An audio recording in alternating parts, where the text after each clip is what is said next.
अस्सलाम वालेकुम। Programme special talk में आया फयाज़ कुरैशी।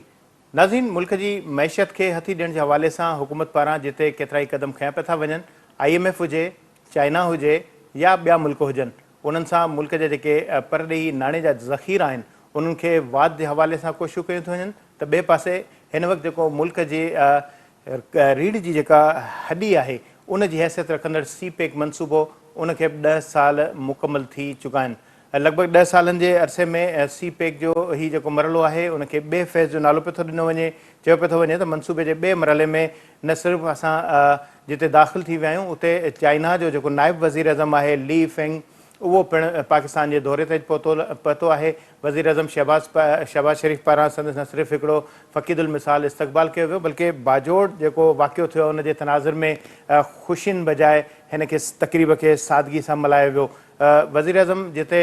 हिन मनसूबे जे हवाले सां अकबराई ते ख़ुशी जो इज़हार कयो, संदसि चवणो त अॻूणे वज़ीर अज़म नवाज़ शरीफ़ ऐं अॻूणे सदर शी जिनपिंग 10 साल अॻु में हिन मनसूबे जी न सिर्फ़ु बुनियादु रखियो वियो, बल्कि हिन मनसूबे सां कराची सर्कुलर रेलवे जेको इंतिहाई अहम जेको मनसूबो आहे उन सां गॾोगॾु ML1 जा जेके मनसूबा आहिनि, ज़राअत, IT ऐं अहिड़े तरीक़े सां ॿिया जेके मुख़्तलिफ़ मनसूबा आहिनि जिन जी हिन मनसूबे सां जुड़ंदे न सिर्फ़ु शुरूआति कई हुई, बल्कि केतिरा ई जेके तवानाई जा मनसूबा आहिनि उहे बि हिन मनसूबे सां गॾु जेके न सिर्फ़ु शुरू थिया, बल्कि 10 सालनि जे अरसे में न सिर्फ़ु मुल्क में हिन CPEC जे आमद सां केतिरा ई तरक़ियाती मनसूबा उन सां गॾोगॾु माण्हुनि जे रोज़गार जो सबबु इहे मनसूबा बणिया। ईंदड़ वक़्त में हिन मनसूबे ते वधीक अकबराई थींदी। 25 अरब डॉलरनि जी लॻभॻि जेका 10 सालनि जे दौरान सीड़पकारी थी, वधीक ईंदड़ वक़्त में हिन मनसूबनि में जिते अकबराई थींदी उते वधीक जेके नवां जेके मनसूबा आहिनि उन्हनि खे पिणु शामिलु कयो वेंदो ऐं इम्कानु ॾेखारियो वियो आहे त ईंदड़ वक़्त में जेका बिज़नेस टू बिज़नेस सीड़पकारी, ज़राअत ऐं IT जेका आहे उहा फोकस हूंदी ऐं इन मनसूबनि खे न सिर्फ़ु अॻियां वधायो वेंदो, बल्कि इन सां जिते मुल्क तरक़ी जो दग हासिलु कंदो, पर जिते गुज़िरियल जेको CPEC जी जेकी शुरूआति हुई उन वक़्तु पाकिस्तान दुनिया में 24 नंबर ते जेको तरक़ी कंदड़ जेको मुल्कनि में शामिलु थी वियो, पर बदकिस्मती सां जेका पॉलिसी जी जेका डिस्टर्बेंस हुई उन करे मुल्क जेको आहे पंहिंजे अॻिते वारे सफ़र खे जारी न रखी सघियो ऐं हिन वक़्तु 47 नंबर ते जेको शामिलु थींदड़ हिन वक़्तु इहो मुल्क आहे। असां तरक़ी जे दग में जिते पोइते रहिजी विया आहियूं उते हिन वक़्तु जेका ॿिए पासे ॾिठो वञे त governor state bank Jamil Ahmed Khan पारां प्रेस कॉन्फ्रेंस कई वई आहे। मुल्क जी जेका माशी सूरत हाल आहे उन जी बि जेका उन ते बि न ॻाल्हि ॿोल कई आहे, बल्कि व्याज जी जेका शरह आहे उन में वाध ते संदसि इहो चवणु हुयो त हिन वक़्तु जेका व्याज जी शरह आहे उनखे 20 खां 22% रखण ते हुकूमत कोशिशूं करे रही आहे ऐं ईंदड़ ॿहिननि में जेका मॉनेटरी पॉलिसी जेका आहे उन में वधीक जेका उहा तब्दीली मुतवक़ आहे। दुनिया जे मुख़्तलिफ़ इदारनि पारां जेका असांजी जेका शरह वाध हुई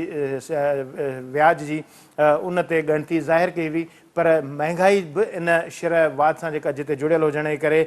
मुल्क जा जेके मसइला जेके आहिनि उन में वाध थी, ख़ासि तौर ते जेको डॉलर वारो जेको अघनि जो जेको वाध जो सिलसिलो ऐं असांजी जेका करंसी जी जेका डिवैल्यूशन थियण जो सिलसिलो हलियो उन में बि वधीक जेको आहे उहो इन शरह वाध सां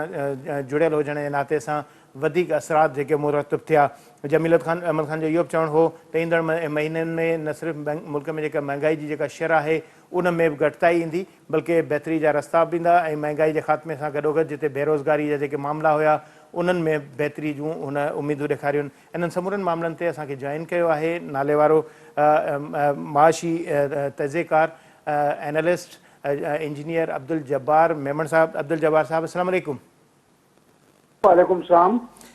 अब्दुल जब्बार साहब, CPEC मनसूबे खे लॻभॻि 10 साल गुज़री चुका आहिनि ऐं हिन वक़्तु चाइना जो जेको नाइब वज़ीर अज़म आहे ली फेंग उहो पाकिस्तान जे दौरे ते आहे। इस्लामाबाद में संदसि न सिर्फ़ु तारीख़ी इस्तक़बाल कयो वियो बल्कि नए रोड मैप जे हवाले सां बि ॻाल्हियूं कयूं आहिनि। छा था ॾिसो CPEC मनसूबो जेको गुज़िरियल 5 सालनि में डिस्टर्ब बि थियो ऐं उन मनसूबे खे रोकण जी बि कोशिशूं थियूं ऐं उन मनसूबे खे बंदि करण जी कोशिशूं थियूं, पर ॿीहर जेका इतिहादी हुकूमत आहे उन पंहिंजे CPEC मनसूबे खे अॻिते वधाइण जी कोशिशूं कयूं आहिनि। ॾिसो, CPEC के बारे में मुंहिंजो ख़्याल थोड़ा सा जेका सूरत हाल तव्हां जेका सॼी ॿुधाई उहा हक़ीक़त ते मबनी हुई कि पावर हाउसिस बि आया, इहा बि हक़ीक़त आहे, कुझु इंफ्रास्ट्रक्चर रोड रस्ता जेके आहिनि से उहे बि ठहिया, इहा बि हिकिड़ी हक़ीक़त आहे कि ग्वादर में चाइना जो इंट्रस्ट असां खां वधीक आहे, उते जेका आहे सा हिकिड़ी डेवलपमेंट थी आहे ऐं वधीक थींदी, जंहिंमें एयरपोर्ट जी तकमील आहे, जंहिंमें जेको आहे सो हिकिड़ो 300 बेड हॉस्पिटल ठहण जी कोशिशि पई थी कई वञे, जिते कुझु टेक्निकल जेको आहे सो ट्रेनिंग्स वग़ैरह सेंटर्स जी ॻाल्हियूं आहिनि। पर हाणे इहे सभु मिली जुली करे जेके आहिनि से हिकिड़े अंग्रेजी में चवंदा आहिनि को फ्री लंच कोन्हे। इहो सॼो लोन आहे जेको हेल वक़्त ताईं जेको एस्टिमेटेड जेका एक्सपेंडिचर ऑफ द लोन आहे उहो आहे 24-25 बिलियन US डॉलर्स। हाणे इहे 24-25 US बिलियन डॉलर्स जेके आहिनि से असांखे वापसि करणा आहिनि। इन में मुंहिंजो ख़्यालु आहे कंहिं क़िस्म जी का जेका आहे सा सिर्फ़ु हिकिड़े हंधि ते असां हिकिड़ी लीक छिके सघूं था त छा इहे 24-25 बिलियन डॉलर ॿियनि मुल्कनि असांखे छो न ॾिना, जॾहिं त असां बि पंहिंजो इंफ्रास्ट्रक्चर ऐं पावर सेक्टर खे मज़बूत कयूं। हुनजे अॻियां जेका आहे त सिंपल रीज़न इहो आहे त चाइना खे कुझु सियासी जेके आहिनि वजूहात बि आहिनि इन में शामिल, जंहिंजे करे चाइना जेको आहे सो पाकिस्तान में इहा इन्वेस्टमेंट या लोन बेस्ड इन्वेस्टमेंट कर्ज़ ॾिनल इन्वेस्टमेंट जेका कई आहे उन में उनखे हिकिड़ो दग ऐं हिकिड़ो रास्तो खपे जेको हिकिड़ो जेको आहे सो समुंड जे साम्हूं जेको आहे सो जेको ग्वादर जे सूरत में मौजूदु आहे, जंहिंसां वठी करे जेका वेस्ट तरफ़ां जेके मूवमेंटूं थींदियूं उहे आहिनि, जंहिंजे हुअण जे करे ॿिया जेके रस्ता आहिनि जेके CIS वग़ैरह जा आहिनि उहे खुलंदा। माना पाकिस्तान हिकिड़ो स्ट्रेटेजिकली हिकिड़ो अहिड़ो मुल्क आहे जेको चाइना जे इंट्रस्ट खे सूट करे थो। हाणे हमेशह जेको आहे सो म्यूचुअल हिकिड़ी रेसिप्रोकेशन अंग्रेजी में चवंदो आहे उहा त हूंदी आहे, तव्हां मुंहिंजे लाइ छा था कयो ऐं मां छा तव्हांजे लाइ करे सघां थो। उते सिर्फ़ु हिकिड़ी ॻाल्हि बि चवणु ज़रूरी आहे त असां CPEC खे ओॾो मज़बूतीअ सां नेगोशिएट पंहिंजे हक़ में न करे सघियासीं जेॾो जेको आहे सो चाइना जेको आहे सो उन सिलसिले में जेको पूरो पंहिंजो हिकिड़ो ट्रेड रूट आहे उहो ठाहिण में कामयाबु थो थिए। ऐं प्लस ग्वादर जेका आहे जेके चइजे बलोचिस्तान जो उहो हिसो, उन खां पोइ चाइना ऑलरेडी उते मौजूदु आहे जंहिंमें रिकोडिक त ख़ैर हिकिड़े ऑस्ट्रेलियन कंपनी वग़ैरह आहे, पर साइंटिक जो मनसूबो जेको आहे जंहिंमें गोल्ड बि आहे उहो बि चाइना वटि आहे। हाणे जेकॾहिं वापसि अचूं त तव्हां जेका विच में ॻाल्हि कई त हुनखे बंदि करण जी कोशिशि कई वई, रंडकूं विधियूं वयूं। मुंहिंजे ख़्याल में त कुझु अहिड़े क़िस्म जी के ॻाल्हियूं जेकॾहिं आहिनि त उहे सिर्फ़ु सियासी ॻाल्हियूं आहिनि, बाक़ी हक़ीक़त ते मुबनी न आहिनि। चाइना जा तव्हां इंट्रस्ट मां अंदाज़ो लॻायो त IMF असांखे जेको आहे सो केॾो मुश्किल सां जेको आहे सो इहे $3 बिलियन ॾिना जेके बि 3 कुर्तनि में अदा थींदा। हाणे चाइना ॿिए पासे जीअं इहो कसीरल जाइती मुआदो $10 बिलियन जो निकितो त चाइना असांखे $2.4 बिलियन रोल कया 2 सालनि जे लाइ। इन मां तव्हां अंदाज़ो लॻायो त चाइना जेको आहे सो पंहिंजो पाण खे सिक्योर पियो थो करे त पाकिस्तान वटि जेको आहे सो उहा सघे ई कोन्हे त पाकिस्तान इहे कर्ज़ा वापसि करे सघे, छाकाणि त पाकिस्तान जी टोटल एस्टिमेटेड जेका वापसी आहे 3 सालनि अंदरि उहा $80 अरब आहे। पाकिस्तान जी जेका इकोनॉमी आहे जंहिं वाध वारे हिकिड़े रेट ते हले वेठी उन में का एॾी गुंजाइश कोन्हे त इहे कर्ज़ वापसि थियनि। माना असांजी इकोनॉमी जेका आहे सा उन में 2 हिसा हूंदा। हिकिड़ो हिसो त इहो हूंदो त कसीरुल जहती जेके आहिनि इदारा जंहिंमें वर्ल्ड बैंक आहे, जंहिंमें IMF आहे, IFC आहे, एशियन डेवलपमेंट बैंक आहे, इस्लामिक डेवलपमेंट बैंक आहिनि, इहे जेके आहिनि से असांखे सरकार इन हवाले सां कंदियूं त जीअं असांजी साख जेका आहे सा मज़बूत थिए त जीअं असांखे कमर्शियल बैंकुनि मां बि पैसा मिली सघजनि। सो हाणे जेकॾहिं इन सूरत हाल खे असां साम्हूं ॾिसी करे रखूं त छा चाइना इहे जेको $3 बिलियन जे करे पाकिस्तान एॾो पुरतहरिको जो MD ऑफ दी IMF जेको आहे त उन सां वञी शहबाज शरीफ़ मिलियो ऐं तव्हांखे यादि हूंदो त सॼो साल जेको आहे सो IMF ऐं हुन सां नेगोशिएशन जूं ॻाल्हियूं कयूं ऐं उन नेगोशिएशन में असां जेको आहे सो काफ़ी हद ताईं जेको आहे सो मुल्की माण्हुनि जे मथां हिकिड़ो यानी दबाव विधो जंहिंखे महांगाई जो दबाव आहे। महांगाई जो दबाव ख़ुदि हुकूमत जो आंदल आहे ऐं महांगाई जे दबाव जो हिकिड़ो हिसो ज़रूरु इन ॻाल्हि सां आहे त बैनुल अक़वामी क़ीमतूं जेके आहिनि से जॾहिं वधनि थियूं त डॉलर जेको आहे सो मज़बूत थो थिए पाकिस्तान में, त इहे हिकिड़े शइ जे त 2 जहती हिकिड़ी जेका आहे सा महांगाई जेका आहे सा पाकिस्तान में अचे थी। इहा महांगाई जो जेको बरक़रारियत जेका आहे सा अॼु तव्हां स्टेट बैंक जे गवर्नर जे वातां ॿुधी हूंदी त 22, 29 ऐं 30% जे विच में लॻण जी जेका हिकिड़ो काथो ॾिनो वियो आहे। पर ॿिए पासे जेको जमील अहमद 22% रखियो आहे इहो तमामु चङो कमु करे थी। हालांकि मुंहिंजे पंहिंजे ख़्याल में कि जेकॾहिं IMF जो प्रोग्राम हुजे हा जेके चइजे त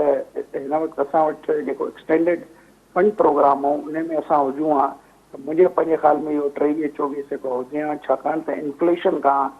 मथे जेको आहे सो यानी डिस्काउंट रेट रखण लाइ IMF खां असांजो ॻाल्हि ॿोल थी चुकी जेका हिकिड़ो रिटन हिकिड़ो एक्सप्रेशन में मौजूदु आहे। पर मुंहिंजो ख़्याल आहे छाकाणि त हाणे हिकिड़ी क़िस्त मिली चुकी आहे त पाकिस्तान में अक्सर ईअं थींदो आहे त जॾहिं असां कसीरल जहती जेके आहिनि से मुआदा कंदा आहियूं त अॻिते हली करे उन्हनि जी भञकड़ी कंदा आहियूं। हाणे मुंहिंजे पंहिंजे ख़्याल में जेकॾहिं इन्हनि भञकड़ियुनि जो तसलसल बरक़रार रखियो त पाकिस्तान गवर्नमेंट खे जेको आहे सो यानी एंटरिम गवर्नमेंट जेकॾहिं अचे थी जंहिंजे बारे में काफ़ी शको शुबहात आहिनि त उहा कहिड़े क़िस्म जी हूंदी ऐं उनजो तर्ज़ हुक्मरानी छा हूंदो। जेकॾहिं उहा अचे थी त उनखे जेके आहिनि सभु मसाइल ॾिसणा पवंदा जंहिं मसाइलनि में वधि में वधि जेको मां ॾिसां वेठो सरफेस ते पाकिस्तान खे हिननि 3 बिलियन मां जेका ॿी किस्त जेकॾहिं न मिले सेकेंड रिव्यू में त परेशानी जी इन करे ॻाल्हि कोन्हे जो परेशानी ऑलरेडी मौजूदु आहे। पाकिस्तान जी इकोनॉमी जेका आहे सा परेशानियुनि में घिरियल आहे। जेकॾहिं पाकिस्तान खे इहे $3 बिलियन न मिलनि हा त सवाइ उनजे जो असांजी साख जेका आहे बैनुल अक़वामी यानी उन्हनि क़ौमुनि जे साम्हूं जेके कसीरुल जहती इदारे जा मेंबर आहिनि। थोरी देरि मां तव्हांखे इन क़िस्म जी मिसाल ॾियां त सऊदी अरेबिया ऐं UAE जेको आहे तॾहिं असांखे पैसा ॾिना जॾहिं IMF जेका आहे सा हिकिड़ो एग्रीमेंट आंदो जंहिंमें $3 बिलियन जेको आहे सो SBA जेको आहे सो असांखे ॾिनो पियो। अक्सर इन क़िस्म जा जेके मुआदा हूंदा आहिनि शॉर्ट टर्म हूंदा आहिनि ऐं इहे जेके आहिनि से इन में कंडीशन्स न हूंदियूं आहिनि ऐं इहे सभु इन करे ॾींदा वेंदा आहिनि त को मुल्क जेको आहे सो फॉरेन रिज़र्व जे हवाले सां काफ़ी कमज़ोर हुजे। पर हाणे जेकॾहिं फॉरेन रिज़र्व जे हवाले सां कंहिं मुल्क में कमज़ोरी आहे त उन में असां खां वधीक इंट्रस्ट जेको आहे सो इन्हनि ग्लोबल इदारनि जो आहे। छाकाणि त ग्लोबल इदारा सिर्फ़ु पाकिस्तान खे रिप्रेज़ेंट नथा कनि, ग्लोबल इदारे जो वॾे में वॾो जेको यानी जंहिंखे चइजे त शेयर होल्डर आहे उहो आहे यूनाइटेड स्टेट्स ऑफ अमेरिका। उनखां ॿियो नंबर शेयर होल्डर चाइना आहे। त कसीरुल जहती इदारे जूं जेके बि शराइत आहिनि उन मां तव्हां चाइना खे ॿाहिरि नथा करे सघो। चाइना बि उन शराइत जो हिसो आहे। थोरी देरि लाइ मां तव्हांखे इहो ॿुधाइणु ज़रूरु सम्झंदुसि त जॾहिं चाइना कुझु जेको आहे सो पाकिस्तान जे बचाव लाइ कुझु वक़्त खां पहिरियों हिकिड़ा $1.2 बिलियन रोल ओवर करणु चाहिया पिए त कसीरुल जहती इदारे ई वार्निंग ॾिनी चाइना खे त तव्हां जेको आहे सो सियासी तरीक़े सां फाइनेंशियल डिसिप्लिन न आणियो। फाइनेंशियल डिसिप्लिन जे तरीक़े सां रहंदो। आख़िर इहो थियो त पाकिस्तान उहे पैसा वापसि कया ऐं 6 ॾींहंनि खां पोइ वरी उहे रोल ओवर थिया असांखे मिलिया। इन मां इहो कंक्लूड करे सघूं था त चाइना खे जेको आहे सो इहा दिलचस्पी आहे त उनजा पैसा बि वापसि थियनि। चाइना खे इहा दिलचस्पी आहे त पाकिस्तान बैंकरप्ट न थिए। चाइना खे इहा दिलचस्पी आहे त पाकिस्तान ग्लोबली डिफॉल्ट न करे, कंहिं तरीक़े सां पुश कंदा रहूं ऐं उन पुश जे नतीजे में उहे पाण बि सिक्योर रहनि। छाकाणि सभ खां वॾो जेको कर्ज़ु आहे पाकिस्तान जे मथां उहो आहे चाइना जो। तव्हांखे इहा ॻाल्हि बि ॿुधाइणु ज़रूरु थो सम्झां त अमेरिकन्स जेके आहिनि से उन्हनि जी रिप्रेज़ेंटेशन जेका आहे न फ़क़ति IMF में स्ट्रॉन्ग आहे, वर्ल्ड बैंक में बि उन्हनि जी वॾी हिकिड़ी कुवत आहे। हाणे इन इदारनि में जेको आहे सो इहा ॻाल्हि उन्हनि खुले आम चई अमेरिकन एडमिनिस्ट्रेशन वारनि त असां के बि अहिड़ा पैसा ॾियण लाइ तयारु न आहियूं जेके वठी करे वरी चाइना खां वरितल कर्ज़नि जे अदायगी में कया वञनि। इहा हिकिड़ी स्ट्रेट गुफ़्तगू अथव, बिल्कुलु प्लेन। त माना इन में असांखे इहो सम्झण जी कोशिशि करणु खपे त असां ग्लोबली जेको आहे सो पाण खे सिर्फ़ु चाइना सां जोड़े नथा रखी सघूं। असांखे जेको आहे सो ॿियनि मुल्कनि सां जेको आहे सो पंहिंजा लाॻापा रखण जी ज़रूरत आहे। इहा ॿी ॻाल्हि आहे त हिन वक़्तु हिकिड़ी कोल्ड वॉर मन चवंदुसि पर हिकिड़े क़िस्म जा इख़्तिलाफ़ात जेके आहिनि से चाइना ऐं अमेरिका जे विच में एग्ज़िस्ट कनि था ऐं प्लस चाइना ऐं यूरोपियन यूनियन जे विच में अमेरिका जे करे एग्ज़िस्ट कनि था। पर हाणे सवाल इहो थो पैदा थिए त इन सॼे एग्ज़िस्टिंग जेका कॉन्फ्लिक्ट आहे या पाण में जेका इन्हनि जा इख़्तिलाफ़ात आहिनि असां उन में कंहिं तरीक़े सां शरीक नथा थी सघूं। छाकाणि त असां तमामु घणनि मसइलनि ऐं मसाइल में उलझियल आहियूं जंहिंमें असां पंहिंजो पाण खे बिल्कुलु कंहिं हिकिड़े मुल्क सां पंहिंजी वापसि नथा ॾेखारे सघूं। पर जेकॾहिं थोरे सवले सिंधीअ में इहो चइजे त असांजे जेकॾहिं सभिनी मसइलनि जो हल इहो जेको स्टैंड बाय एग्रीमेंट तव्हांखे यादि हूंदो असां जेको आहे सो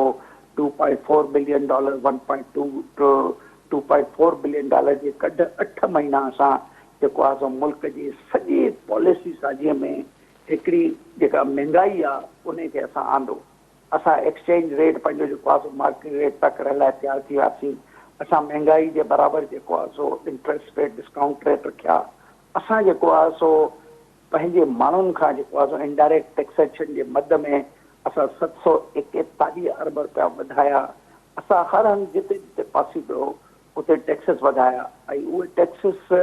वधाइण जे नतीजे में या उन सॼे प्लान जे पोयां सिर्फ़ु हिकिड़ी ॻाल्हि ई त असांजी जेको एक्सटेंडेड फंड फैसिलिटी हुई उहा एक्सटेंड थी असांखे सिर्फ़ु $2.4 बिलियन करे काफ़ी जेके मौक़िक़ आहिनि इकोनॉमी जे हवाले सां उन्हनि जो इहो सुवाल हो त जेकॾहिं 2.4 बिलियन आहे असांखे पंहिंजे माण्हुनि ते एतिरो वॾो जेको आहे सो भार विझणो हो त चाइना साम्हूं छो न पिया आयो छा चाइना जेके आहिनि से इहे $2.4 बिलियन जी अदायगी करण लाइ तयारु न हो छा चाइना जेको आहे $5-6 बिलियन जेके आहिनि से सऊदी अरेबिया या UAE वांगुरु हिकिड़ो रखी करे असांजे डिपॉज़िट्स खे एॾी कुवत न पिए ॾेई सघियो जंहिंसां सिर्फ़ु ॿाहिरीं साख जेका आहे सा सुठी थींदी आहे त हिते रिज़र्व आहिनि इन करे हिननि सां जेको आहे सो कागज़नि जे ज़रिए ॾे वठि कयो जंहिंखे सही अच्छा अच्छा अच्छा जवाहर साहब ज़ाहिर है IMF हिन वक़्तु हिकिड़ो को बि मुल्क जेकॾहिं असांखे कर्ज़ु ॾिए थो त उनजो ज़ाहिर है पहिरियों उनजो राइट थिए थो त बाबा पहिरियों पैसा जेके आहिनि उन्हनि जा उहे त अदा कयो पोइ भले तव्हां ॿियनि सां जेकॾहिं मुआइदा करणा त कयो ज़ाहिर इहो हिकिड़ो कंट्रोल उन ते रेगुलेटर रहे थो त उहो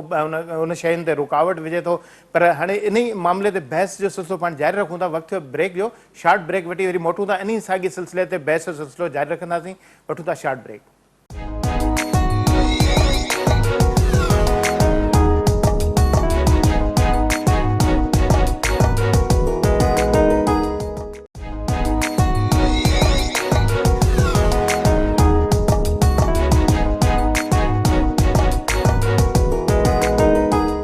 वेलकम बैक जवाहर साहब यही ॻाल्हि हली थिए त ज़ाहिर IMF हिकिड़ो रेगुलेटर आहे अगरि जेकॾहिं उनजी इजाज़त खां सवाइ अगरि जेकॾहिं ॿियनि मुल्कनि सां असां मुआइदा कयूं था हुननि जी जेका अदायगी उन्हनि जा कर्ज़ जेके आहिनि उहे असां वापसि करण जे बजाए जेकॾहिं ॿिए कंहिं मुल्क सां असां जेकॾहिं सिधो सूं वापारु या अहिड़े क़िस्म जा मुआइदा या एग्रीमेंट कंदासीं कर्ज़ु वठण जो त IMF त एतिराज़ ज़रूरु कंदो ज़ाहिर बिल्कुलु जेकॾहिं चाइना ऐं अमेरिका वॾा पार्टनर ज़रूरु आहिनि IMF जा पर हुननि खे बि त पंहिंजा वापसि त पैसा खपनि न को बि शक कोन्हे त IMF जो थियोरिटिकल किताबी तौर ते IMF जो क़याम जेको आहे सो इन करे आयो हो त जिते बि मुल्क में मईशत कमज़ोर हुजे जिते मईशतदान या जंहिं मुल्क जा वाॻू संभालींदड़ या जंहिं मुल्क खे हलाईंदड़ एॾा कमज़ोर हुजनि जो पंहिंजी मईशत खे ठीकु न करे सघनि ऐं उहा मईशत जेका आहे त हिकिड़े आम माण्हूअ जे परेशानी जा असबाब पैदा करे पाकिस्तान जो क्लासिक एग्ज़ाम्पल अथव त पाकिस्तान में जेको आहे सो असां टोटली असांजी जेका मैनेजमेंट आहे जंहिंखे चवंदासीं इकोनॉमिक मैनेजमेंट उहा बिल्कुलु फेल वई उन फेल्यूअर जे करे असां अहिड़नि क़िस्म जे प्रोग्रामनि में दाख़िल थींदा आहियूं हाणे इहे प्रोग्राम जेके आहिनि से थियोरिटिकली अहिड़ी ॻाल्हि थो कयां त किताबी तौर ते इन्हनि प्रोग्रामनि जो मक़सदु इहो हूंदो आहे त हिकिड़ी एक्सपर्टीज़ ऐं हिकिड़ी प्रोफेशनलिज़म जेका आहे सा मुहैया कई वञे अहिड़नि कमज़ोर मुल्कनि खे जिते माण्हू जेके आहिनि से प्रोफेशनली कमज़ोर आहिनि सो माण्हू हिते प्रोफेशनली कमज़ोर आहिनि तॾहिं त जेको आहे सो मुल्क जो इहो हाल थियो आहे ऐं माण्हू जेके आहिनि से जेकॾहिं असां चवंदासीं पावर सेक्टर जे हवाले सां तबाही आहे हिन मुल्क में उते जेका आहे सा प्रोफेशनल कमज़ोरी आहे गैस सेक्टर खे असां ॾिसूं त उते प्रोफेशनल कमज़ोरी आहे जेकॾहिं असां एग्रीकल्चर सेक्टर खे ॾिसूं त एग्रीकल्चर जेका आहे सा हमालिया सिंधु नदी 1600 किलोमीटर हिकिड़ी हिस्ट्री हिस्टोरिकल खां पोइ बि असां जेको आहे कणिक जेका आहे असां इम्पोर्ट कयूं था उन जे बावजूदि असां कॾहिं कॾहिं ग़लती करे एक्सपोर्ट बि कयूं था शुगर वरी उन खां वधीक इम्पोर्ट था कयूं त इहे सभु जेके प्रोफेशनल हिकिड़ी नाकामियूं आहिनि जंहिंखे चइजे त असांजी पंहिंजी हिकिड़ी इनएफिशिएंसी आहे घटिताई आहे उनखे पूरो करण लाइ इहे प्रोग्राम्स ईंदा आहिनि इहो इन्हनि प्रोग्राम जो तत्व हूंदो आहे मर्कज़ियत इहा हूंदी आहे हाणे उन मर्कज़ियत जे नतीजे में ॾिसो IMF जेको आहे सो पाकिस्तान ते कात कुआरा खणी करे पाकिस्तान जे पावर सेक्टर खे त ठीकु नथो करे सघे उन लाइ IMF इहो थो चए त भई तव्हां जंहिं क़ीमत ते बिजली ठाहियो था जंहिं क़ीमत ते जेतिरी बिजली ठाहियो था ओतिरा पैसनि ते विकिणो। अने उन जे विच में जेको आहे सो 3200 पाकिस्तान जी ॻाल्हियूं कयूं त 3200 जी। हलो जी जी जी बिल्कुलु अचे थो तव्हांजो जी आवाज़। जी हा आवाज़ अचे थो तव्हांखे? बिल्कुलु बिल्कुलु अचे थो। 3200 अरब पंहिंजे सां बिजली ठाहे था कयूं पिया। हाणे इहो जेको विच में एॾो वॾो फ़र्क़ु आहे इन जे करे तव्हां जेको लफ़्ज़ हिकिड़ो तमामु वॾो बज़वर्ड आहे, अक्सर तव्हां ॿुधंदा हूंदो सर्कुलर डेट। माना हुकूमत जे मथां हिकिड़ी लाइबिलिटी थी अचे त इहे पैसा पे करे, कंहिंखे पे करे जिन बिजली ठाही, कंहिंखे पैसा पे करे जिन ट्रांसमिट कयो, कंहिंखे पैसा पे करे जिन डिस्ट्रीब्यूट कयो। हाणे इहो हिकिड़ो तमामु वॾो फ़र्क़ु 1200 अरबनि जो आहे। IMF ॾिसे थी त पाकिस्तान पाण खे रिफॉर्म त न वेठो करे सघे, पर चए ज़रूरु थी त तव्हां पंहिंजी एफिशिएंसी ऑफ जनरेशन वधायो, तव्हां सर्कुलर डेट फिट कयो, तव्हां पंहिंजा लॉसिस जेके आहिनि से ट्रांसमिशन ऐं डिस्ट्रीब्यूशन जा घटि कयो, तव्हां जनरेशन खे जेको आहे सो उन में लॉसिस घटायो, इहो चए वेठी। पर छाकाणि त इन खे घटाइण वग़ैरह करण जो कमु असांजो आहे जेको असां न वेठा करे सघूं, न करे सघंदासीं, न कयूं वेठा। इन करे IMF जो फॉर्मूलो सिंपल, पोइ हलो पैसा जेके आहिनि से माण्हुनि खां हथु कयो। जॾहिं पैसा माण्हुनि खां हथु कयूं था त हिन मुल्क में 30 खां 40 सैकड़ो माण्हू जेके आहिनि से हिकिड़ी मिनिमम जेके चइजे न्यूट्रिशनल वैल्यू जूं कैलोरीज़ हासिलु करण जे पोयां जेके आहिनि से वीचारा लॻा पिया आहिनि। हिन मुल्क जा माण्हू 40 सैकड़ो बेघर आहिनि। हिन मुल्क जा माण्हू 50 सैकड़ो माण्हुनि खे हिकिड़ो प्योर ड्रिंकिंग वाटर कोन्हे। हिन मुल्क जे यानी 2.5 करोड़ ॿार स्कूलनि में कोन था वञनि। हाणे इन सॼी सूरत हाल में जेकॾहिं महांगाई जो अंसर ऐं माण्हुनि खां असां मोट वठणु चाहियूं था, उन्हनि खे का सब्सिडी नथा ॾियूं त गैस जा पैसा पूरा ॾे, बिजली जा पैसा पूरा ॾे, पाणी वापराई पिए थो उन जा पैसा पूरा ॾे, इहे सभु हुननि जे पंहिंजे हिकिड़ी अवेलेबल जेके चइजो अंग्रेजी में डिस्पोजेबल इनकम, माना उहा इनकम जेका हुन जे पंहिंजे ज़रूरियात खे ख़रीद करे सघे, उहा नाकाफ़ी आहे। जॾहिं उहा नाकाफ़ी थी थिए त माण्हू वधीक गुरबत जे लीक खां हेठि अचनि था, जेके वर्ल्ड बैंक इन्हनि मुख़्तलिफ़ जेको आहे सो तरीक़नि सां मुख़्तलिफ़ डॉलर्स जे रेट ते रखियो आहे। पर पाकिस्तान में इहे जेके आहिनि से 30 खां 40 सैकड़ो जेके आहिनि से माण्हू आहिनि जिन खे वाक़ई जेको आहे सो मुंहिंजे पंहिंजे ख़्याल में जेकॾहिं असां उन्हनि खां सॼी क़ीमत जी कुट कंदासीं ऐं रिफॉर्म्स बि न आणींदासीं त काफ़ी जेका मुश्किल ॻाल्हि आहे। अच्छा जब्बार साहब जहिड़ी तरह सां ज़ाहिर हाणे हिन वक़्तु असांजो बुनियादी मसइलो जेको आहे उहो आहे त अधु आबादी असांजी घटि में घटि अहिड़ी आहे जेका ख़िते ग़रबत खां बि हेठि अची वई आहे। अहिड़ी तरह सां तालीम जो जेको असांजो जेको ॾिठो वञे त ॿेड़ो ॿुॾो पियो आहे। ॿार स्कूलनि खां केतिरी तइदाद में ॿाहिरि आहिनि इहो सभिनी खे दुनिया खे ख़बर आहे। पर जेका हिन वक़्तु जेका स्टेट बैंक जे गवर्नर जेका प्रेस कॉन्फ्रेंस कई आहे उन में उन ॿी ॻाल्हि जी हिकिड़ी जेका निशानदेही कई उन में इहो आहे त इम्पोर्ट जे हवाले सां न चयो त मुकमल तरह सां खोली वई आहे। IMF सां हिन वक़्तु जेको जेका तनाज़े वारी जेका सूरत हाल हुई, लोन जेसिताईं असांजो रीशेड्यूल न पियो थियो या क़िस्तूं असांखे मुआइदो ॿीहर न पियो थियो त उन बुनियाद ते असांजी इम्पोर्ट मुकमल तरह सां बंदि हुई। त हाणे हिकिड़े पासे असांखे जेको फॉरेन करेंसी रिज़र्व में जिते इज़ाफ़ो थियो आहे, रीशेड्यूल थिया आहिनि कर्ज़, उन जे मुक़ाबले में जेकॾहिं असां इम्पोर्ट खोलींदासीं त ॿीहर असांजो तवाज़ुन जेको आहे उन जे डिसबैलेंस खे रोकण जे हवाले सां को तव्हांखे अहिड़ो क़दम नज़र अचे थो जेको हुकूमत अहिड़ो को बंदोबस्तु कयो हुजे त ॿीहर असांखे जेको जेको असां जेके फॉरेन करेंसी रिज़र्व्स आहिनि उहे ॿीहर हेठि न हली वञनि? ॾिसो चए थी त बाबा तव्हां जेको आहे सो कंहिं क़िस्म जी ममानियत न कयो इम्पोर्ट्स ते, छाकाणि त ग्लोबल इकोनॉमी में जेकॾहिं IMF असांखे सहकार पई थी करे, इहे बि हिकिड़ा रिकवरेबल लोन्स आहिनि। जेकॾहिं तव्हांखे रिफॉर्म्स लाइ सहकार पई थी ॾिए ऐं ॿियनि सोशो इकोनॉमिक डेवलपमेंट लाइ तव्हांखे सहकार पई थी ॾिए त भले बेनज़ीर इनकम सपोर्ट जहिड़ा प्रोग्राम जेके आहिनि से हलायो। जॾहिं तव्हांखे उहा सहकार ॾिए वेठी त तव्हांखे चए थी त तव्हां जेको आहे सो इम्पोर्ट्स ते का ममानियत कोन्हे, पर इहा त मुल्की पॉलिसी आहे त कहिड़ी इम्पोर्ट। हाणे जेकॾहिं तव्हां जेको आहे सो अक्सर ॿुधो हूंदो टीवीअ ते घणा इकोनॉमिस्ट चवंदा आहिनि, जंहिंमें मूंखे यादि आहे त फैकल्टी ऑफ इकोनॉमिक्स IOBM वारी माई जेका आहे सा चवंदी आहे कुत्ते और ॿिलियूं का जो है खाना भी आता है। हाणे सवाल थो पैदा थिए त इहा हिकिड़ी मुल्की पॉलिसी आहे जंहिं पॉलिसी में कहिड़ियूं शयूं जेके आहिनि से तव्हांजूं ज़रूरियात जे हामिल आहिनि, जेके कैटेगरी 1 में चयो वेंदो आहे, जंहिंखां सवाइ हिकिड़ो माण्हू जेको आहे सो उनजो ज़िंदा रहणी मुश्किल आहे। हाणे उन्हनि खां अलावा कैटेगरी 2 आहिनि जेके चइजे त हिकिड़ो जॾहिं तमामु आसाइश वधंदी आहे माण्हुनि जी त ॿाहिरियों शयूं वापराईंदा आहिनि। कैटेगरी 3 में उहे लग्जरी आइटम्स आहिनि जेके उन्हनि माण्हुनि वटि जिन वटि बेतहाशा पैसा आहिनि, उहे जेके आहिनि से उन लग्जरी शयुनि खे ज़रूरु इस्तेमालु कंदा आहिनि। हाणे हिकिड़ो तव्हां थोरी देरि लाइ मिसाल वठो त हिकिड़ो 14 इंचनि जो हिकिड़ो स्क्रीन टीवी ऐं हिकिड़ो जेको आहे सो 100 इंचनि खां वधीक आहे टीवी, ऐं उन्हनि जी क्वालिटी ऐं उन्हनि जी उन्हनि जी क़ीमतुनि में केॾो फ़र्क़ु आहे। त लग्जरी गुड्स एसेंशियल गुड्स में तव्हां ॾिसो तमामु घणो फ़र्क़ु आहे। त इहे मुल्की पॉलिसीज़ आहिनि त कहिड़े तरीक़े सां असां पंहिंजे टैरिफ जेके चइजे त ड्यूटीज़ जे मद में कहिड़ियुनि शयुनि खे असां अचण लाइ सहकार पैदा कयूं, कहिड़ियुनि शयुनि खे असां बतौर कुल असां मुमानियत न कयूं पर डिस्करेज कयूं, पर उहे शयूं जेके बिल्कुलु हिकिड़ो यानी हाई कॉस्ट आहिनि उन्हनि खे कंहिं तरीक़े सां असां अहिड़नि टैरिफ ते आणियूं त जिन जी जेका आहे सा पॉसिबिलिटी ऑफ इम्पोर्ट्स जेका आहे सा घटिजंदी वञे। हाणे इहो हिकिड़ी सॼी हिकिड़ी मतिलबु पंहिंजी लोकल पॉलिसीज़ ते आहे। ॿी जेका लोकल पॉलिसी हूंदी आहे उहा हूंदी आहे त तव्हां कहिड़े तरीक़े सां मुक़ामी अक्षा ठाहींदव, तव्हां कहिड़े तरीक़े सां यानी इम्पोर्ट्स जे अगेंस्ट में मुक़ामी शयुनि जे ठहण खे मुआवनत कंदो पॉलिसी जे ज़रिए। त काफ़ी गुंजाइश आहे पंहिंजे सॼे सिस्टम में। हिन खे चइबो आहे हिकिड़ो इकोनॉमिक मैनेजमेंट। हाणे उन इकोनॉमिक मैनेजमेंट जे ज़रिए जेको आहे सो तव्हां काफ़ी पंहिंजो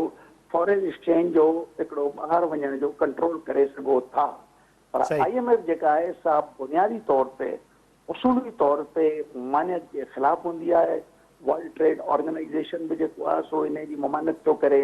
त कंहिं शइ जे ॿाहिरां अचण ते पाबंदी न हुजे। पर जेकॾहिं थोरी देरि लाइ मां तव्हांखे इहा ॻाल्हि ॿुधायां त हिन शइ ते रुपए ते 75 ड्यूटी आहे ऐं हिन शइ ते रुपए ते 200 रुपया ड्यूटी आहे, तव्हां ज़रूरु थोरी देरि लाइ जेको आहे सो 200 रुपए वारी शइ खे वापराइण खां परहेज़ कंदो। वरी जॾहिं त उहा शइ जेका आहे सा एसेंशियल बि कोन्हे, इन करे तव्हां ज़रूरु परहेज़ कंदो। त मुल्की सतह ते जेके बि पॉलिसीज़ आहिनि उहे कंहिं बि मुल्क खे इन मुमानियत जी जेका उसूल आहे इन खां परे रखी सघनि थियूं। अच्छा जबर साहब, ज़ाहिर हाणे इहे कैटेगरीज़ आहिनि, उनमें असांखे उनजो बैलेंस ऐं डिसबैलेंस में ज़ाहिर फ़र्क़ु करणु घुरिजे। जेका लाज़मी एसेंशियल शयूं आहिनि ज़ाहिर सिहत जे हवाले सां दवाऊं आहिनि, उहा मजबूरी आहे असांजी। पर जेकॾहिं असां लग्ज़ेरिया में जेकॾहिं कुझु शयूं खणी था अचूं त उहो त ज़ाहिर असांजी जेका हूअं ई मैशत जेका अॻे ई कमज़ोर आहे उनजे मथां इज़ाफ़ी दबाव थिए थो। पर ख़ाम माल जो मसइलो आहे असां वटि, जिते कंपनीज़ आहिनि, फैक्ट्रीज़ आहिनि, जेके उन्हनि जो कारखाननि जो हिकिड़ो वॾो तइदादु आहे जेको बंदि थियो आहे, जंहिंजे सबबु माण्हू वॾी तादाद में बेरोज़गार थिया आहिनि। त इन हवाले सां का हिकमत अमली जुड़ी आहे लग्ज़ेरिया खां हटी करे ख़ाम माल जी दरामद जे हवाले सां? मां ॾिसो तव्हांखे जेको यादि हूंदो त वेझड़ाई में जेको आहे तो स्टेट बैंक या परमिशन ॾिनी आहे त हिते जेके बि कंपनियूं आहिनि फॉरेन एक्सचेंज जूं, उहे जेके आहिनि से डॉलर खां अलावा जेके बि ॿियनि मुल्कनि जूं करंसीज़ आहिनि उहे खणी वञनि ऐं उन जे बदिले जेको आहे सो डॉलर घुराइनि। त जीअं डॉलर जेका आहे सा उनजी अवेलेबिलिटी जेका आहे सा मार्केट में अचे। जॾहिं कानूनी तौर ते इहो कमु थी सघंदो त जॾहिं डॉलर ईंदा त माना उहे डॉलर जेके आहिनि से इम्पोर्ट्स लाइ बि इस्तेमालु थी सघंदा। बैंकूं उन्हनि डॉलर्स खे जेको आहे सो वठी करे मार्केट मां ई ऐं उन ते जेको आहे सो हिकिड़ो इम्पोर्ट फाइनेंस करे सघंदियूं। त काफ़ी हिकिड़ा तरीक़ेकार आहिनि जेके मां चवंदुसि त कानूनी तौर ते जेकॾहिं उन्हनि जो सही इस्तेमालु थिए त काफ़ी एक्सचेंज अची सघे थो। थोरी देरि लाइ इहे ॻाल्हियूं जेके आहिनि से पाकिस्तान में थियनि वेठियूं त हिन वक़्तु पाकिस्तान में 4 खां 5 बिलियन डॉलर जेके आहिनि से माण्हुनि जेको आहे सो स्पेकुलेशन माना जप खां रुपए जी क़ीमत जेका आहे सा तमामु घणो जेको आहे हेठि पई थी वञे। माण्हुनि जेके आहिनि से डॉलर वठी न फ़क़ति ट्रेडिंग पे कई बल्कि डॉलर वठी पंहिंजो पाण खे सिक्योर पे कयूं ऐं डॉलर वठी करे पंहिंजे पैसनि जो मुल्ह जेको आहे सो उनखे जेको आहे सो सिक्योर पे कयूं। त हिन वक़्तु इहे ॻाल्हियूं हलनि वेठियूं त हिननि माण्हुनि खे जेकॾहिं अकाउंट्स खोलण जी इजाज़त ॾियो ऐं इन्हनि खे हिकिड़ो 1+ या 2% जेको आहे सो वधीक अघु ॾियो त इहे पैसा बि बैंकुनि में जमा थी सघनि था। पर अक्सर जेका आहे सा वरी स्टेट बैंक हे हो उन्हनि जे अॻियां वरी ॻाल्हियूं थियूं अचनि त जीअं IMF खां इजाज़त खपंदी, इहे किथे जेको आहे सो मनी लॉन्ड्रिंग जो हिसो न थींदा। त कुझु शयूं छा आहिनि त पाकिस्तान में जेके मथे वेठल माण्हू आहिनि उहे प्रॉपरली मां चवंदुसि नेगोशिएट न वेठा करे सघनि। छाकाणि त ॻाल्हि आहे माण्हुनि जी अच्छा, ॻाल्हि आहे माना जवाहर साहब आहे। जवाहर साहब जेका तव्हां इहा ॻाल्हि कयो था त माण्हुनि खे जेकॾहिं डॉलर रखण जे हवाले सां अकाउंट में रखण जी इजाज़त मिले त इहा त माना हिकिड़ी नई एमएनसिटी जे हवाले सां हिकिड़ो रस्तो खुले थो। न ॾिसो हाणे एमनेस्टी जेका आहे सा तव्हां कंहिं तरीक़े सां इनखे चई सघो था, पर हाणे थोरी देरि लाइ मां तव्हांखे इनकम टैक्स जे कानूननि जे हवाले सां ॿुधायां। जेकॾहिं मां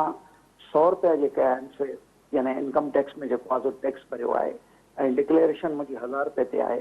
त टैक्स ऑफिसर जेको आहे सोने 1000 रुपए खे 1 लख रुपया करे सघे थो। सही। कानूनी तौर ते गुंजाइशूं आहिनि, यानी तव्हां जेको आहे सो एमनेस्टी खां सवाइ माण्हुनि जी जेका एक्स्ट्रा जेके इहे ॻाल्हि तव्हां कई उन इनकम खे हू टैक्सेशन जे ज़रिए जेको आहे सो हिकिड़ो ॾेखारे करे कानूनी हिकिड़ो तरीक़े ते उनखे कवरेज ॾेई सघनि था। जेका एमनेस्टी हूंदी आहे उहा ब्लैंकेट हूंदी आहे तमामु घणी, त अचो पंहिंजा पैसा जेके आहिनि से ॾेखारियो ऐं उन्हनि ते तव्हांजो न ॾिनल टैक्स ॾिनो वञे। हाणे न ॾिनल टैक्स ॾियण ऐं हिकिड़ो ब्लैंकेट एमनेस्टी ॾियण में कुझु मुंहिंजो ख़्यालु आहे के ॻाल्हियूं आहिनि जेके विच में ज़रूरु पइजी सघजनि थियूं, जिन ते डिस्कशन बि थी सघे थी ऐं IMF वग़ैरह खे सम्झाए सघिजे थो। मां तव्हांजे लाइ थो चाहियां जीअं तव्हां फॉर एग्ज़ाम्पल हिकिड़ो टैक्स भरियो आहे, तव्हांखे इनकम टैक्स ऑफिसर खे इख़्तियारत आहिनि त तव्हांजे इनकम में हू एडिशन करे, त न मां हिनखे ग़लति थो सम्झां। तव्हां 500 रुपया डिक्लेयर कया आहिनि, मुंहिंजे ख़्याल में तव्हांजो आहे 5000, इहे 4500 असर रेगुलर पे था थियनि टैक्सेशन जे ज़रिए। सही। मुंहिंजे पंहिंजे ख़्याल में काफ़ी हिकिड़ा तरीक़ेकार आहिनि जंहिं ज़रिए इन खे सम्झाए करे कयो वञे थो। डार हिकिड़ी कोशिशि पे कई जंहिंमें हुन पहिरें जेको आहे सो बग़ैर कंहिं सबब जे जेको आहे सो जॾहिं 5 मिलियन आया पे पोइ 10 मिलियन कया विया, उनखे न वधाए करे जेको आहे सो $1 लख ते आंदो। उन डिस्कशन जो मां पाण बि हिकिड़ो हिसो हुउसि। मुंहिंजे पंहिंजे ख़्याल में उहा बि हिकिड़ी सुठी जेका आहे सा डायरेक्शन हुई, पर उन डायरेक्शन खे जेको आहे सो इहे प्रोटेक्ट न करे सघिया, छाकाणि त हिननि जे बक़ौल IMF उन ते रज़ामंदी न ॾेखारी। पर हाणे सवाल थो पैदा थिए त मां तव्हांखे सिंपल वे में ॿुधायां त IMF जेको आहे सो 26 एक्सपर्ट्स जेके आहिनि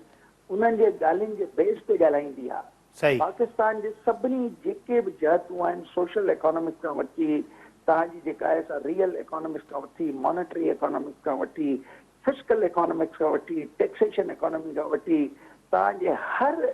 हर एक्सपर्टीज़ में उन्हनि जे साम्हूं एक्सपर्ट बीठो आहे। सही। अच्छा, जवाहर साहब प्रोग्राम जो वक़्तु सफ़ा हाणे मुख़्तसर रहिजी वियो आहे। आख़िरी तव्हां खां सवाल इहो थो वठां त हिन वक़्तु जेका ॾिठो वञे त स्टॉक एक्सचेंज जेका उन में 50 करोड़ जो गुज़िरियल हफ़्ते दौरान बिज़नेस थियो आहे। 47,077 खां वठी हिन वक़्तु ताईं 48,118 जी जेका हद आहे उहा बि उबूर थी चुकी आहे। त हिन मां इहो साबित थिए थो त हिन वक़्तु जेको पर ॾेई जेके सीड़पकार जेके पंहिंजो नाणो खणी विया हुआ उन्हनि जो एतमाद वधियो आहे, बहितरी जा रस्ता खुली रहिया आहिनि, जेका शेयर्स में जेका इन्वेस्टमेंट आहे उहा उन में इज़ाफ़ो थी रहियो आहे।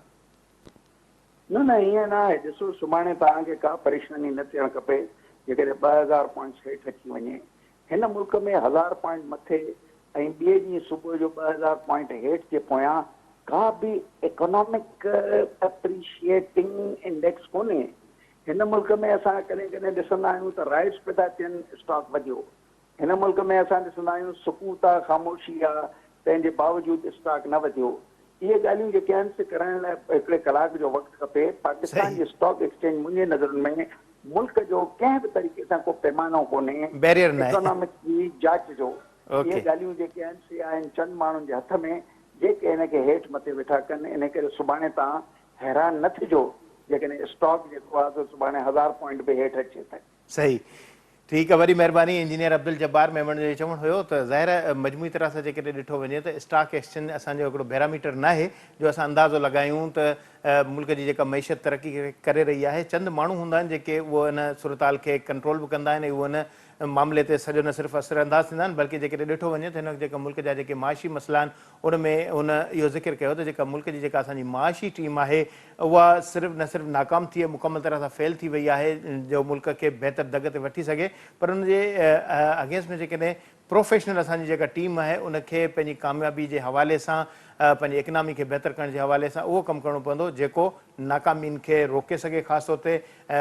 जहिड़ी रीति इम्पोर्ट जी असां ज़िक्र कयो थियो त उन में कैटेगरी ए बी सी मुख़्तलिफ़ कैटेगरियूं आहिनि त उन में लग्ज़ेरिया जेका आहे उहा उनखे असांखे माइनस करिणो पवंदो। जेके असेंशियल जेके लाज़मी शयूं आहिनि उन्हनि ताईं असांखे इम्पोर्ट खे महदूद करिणो पवंदो, न त ॿीहर असांजे लाइ उहे ई साॻिया मसइला कर खणंदा जेके फॉरेन करेंसी रिज़र्व्स जा जेके आहिनि असांजे लाइ जेके कुझु हफ़्ता कुझु महीना अॻु में असां पुठिते चढ़िया आहियूं। बहरहाल ईंदड़ वक़्त ताईं